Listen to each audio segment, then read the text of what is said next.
ಎಲ್ಲರಿಗೂ ನಮಸ್ಕಾರ. ನಾನು ಪಲ್ಲವಿ ಎಂತಿ, ವಿದ್ಯಾರ್ಥಿನಿ ಹಾಗೂ ಸಾಹಿತಿ. ಎಲ್ಲರಿಗೂ ಅಂತಾರಾಷ್ಟ್ರೀಯ ಯೋಗ ದಿನಾಚರಣೆಯ ಶುಭಾಶಯಗಳು. ಯೋಗ ಅಂತಂದರೆ ಬರೀ ಯೋಗ ದಿನಾಚರಣೆಗಷ್ಟೇ ಸೀಮಿತವೇ ಅಲ್ಲ. ಯೋಗವು ಮನಸ್ಸು ಮತ್ತು ದೇಹವನ್ನು ಸಂಪರ್ಕಿಸುವಂತಹ ಒಂದು ಪ್ರಾಚೀನ ಕಲೆ. ಯೋಗಾಭ್ಯಾಸದಿಂದ ಉಸಿರಾಟ ಮತ್ತು ದೈಹಿಕ ಭಂಗಿಗಳ ಮೇಲೆ ನಾವು ನಿಯಂತ್ರಣವನ್ನು ಕಾಪಾಡಿಕೊಳ್ಬಹುದು.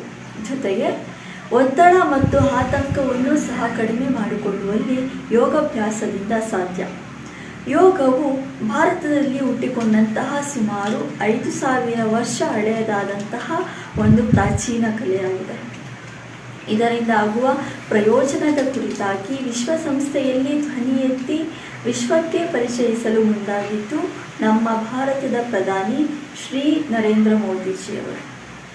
ಇದರ ಒಂದು ಪ್ರತೀಕವಾಗಿ 2014ರಲ್ಲಿ ಡಿಸೆಂಬರ್ 11ರಂದು ಜೂನ್ 21 ಅಂತಾರಾಷ್ಟ್ರೀಯ ಯೋಗ ದಿನವೆಂದು ಘೋಷಿಸಲಾಯಿತು.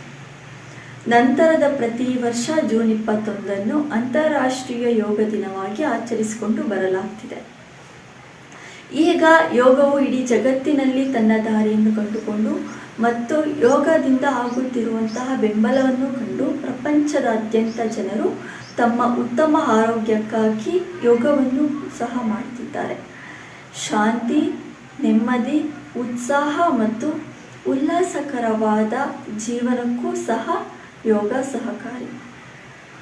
ಜೊತೆಗೆ ದೈಹಿಕವಾಗಿ ಉತ್ತಮ ಜೀರ್ಣಕ್ರಿಯೆಗಾಗಿ, ಹೃದಯ ಸಂಬಂಧಿ ಸಮಸ್ಯೆಗಳಿಗೆ, ಅಲ್ಲದೆ ಸ್ನಾಯುಗಳ ವಿಶ್ರಾಂತಿಗಾಗಿ, ತೂಕ ಇಳಿಕೆಗಾಗಿ, ಜೊತೆಗೆ ತ್ವಚೆಯ ಹೊಳಪನ್ನು ಸಹ ಹೆಚ್ಚಿಸಿಕೊಳ್ಳಲು, ಏಕಾಗ್ರತೆಯ ಮಟ್ಟವನ್ನು ಹೆಚ್ಚಿಸಿಕೊಳ್ಳಲು, ಅಲ್ಲದೆ ರಕ್ತ ಪರಿಚಲನೆಯೂ ಸಹ ಸಹಾಯಕ. ಯೋಗಾಭ್ಯಾಸದಿಂದ ಉತ್ತಮ ಆರೋಗ್ಯಕ್ಕೂ ಸಹ ಸಹಕಾರಿ. ಉಸಿರಾಟ ಸಮಸ್ಯೆಗೆ ಪರಿಹಾರವನ್ನು ನಾವು ಕಂಡುಕೊಳ್ಬೋದು. ಇನ್ನು ಹಲವಾರು ರೀತಿಯ ಕಾಯಿಲೆಗಳಿಗೆ ಯೋಗ ಒಂದು ರೀತಿಯ ಔಷಧಿ ಅಥವಾ ಮನೆಮದ್ದು.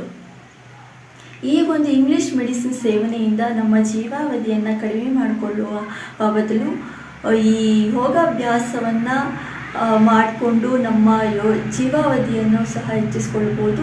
ಆರೋಗ್ಯಕರವಾದ ಜೀವನವನ್ನು ಸಹ ನಡೆಸ್ಬೋದು. ಹೌದಲ್ವಾ? ಹೌದು ಕಣ್ರಿ. ಯೋಗ ಬಲ್ಲವನಿಗೆ ರೋಗವಿಲ್ಲ. ಎಲ್ಲರೂ ಯೋಗವನ್ನು ಕಲಿಯೋಣ, ಯೋಗಾಭ್ಯಾಸವನ್ನು ಮಾಡೋಣ, ಆರೋಗ್ಯಕರವಾದ ಜೀವನವನ್ನು ಸಾಗಿಸೋಣ. ಧನ್ಯವಾದ.